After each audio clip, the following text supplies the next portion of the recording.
चला तर मंडळी, आज आपण कृष्णासाठी ड्रेस बनवतोय. तर कृष्णाला ड्रेस बनवण्यासाठी इथे आपल्याला वेगवेगळे कपड्याचे मेजरमेंट घ्यावं लागते. तर त्यासाठी सुरुवातीला आपल्याला मेन मेजरमेंट घ्यायचं आहे.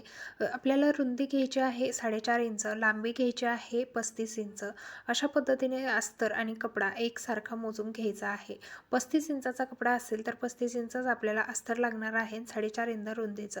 तर याला आपल्याला अशा पद्धतीने जोडून प्लेट टाकून घ्यायची आहे. प्लेट टाकल्यानंतर आपल्याला 6 इंच लांबी आणि 2 इंच रुंदी असलेला कपडा तिथे बॉर्डर तयार करून घ्यायची. त्यामध्ये आपल्याला अशा पद्धतीने दोरीसुद्धा अटॅच करायची आहे, जेणेकरून आपल्याला तो कमरेला बांधता येईल. वरच्या बाजूला शर्ट तयार करण्यासाठी चौकोनी आपण 6 इंच लांबीचा आणि 2 इंच रुंदीचा कपडा घेतला होता.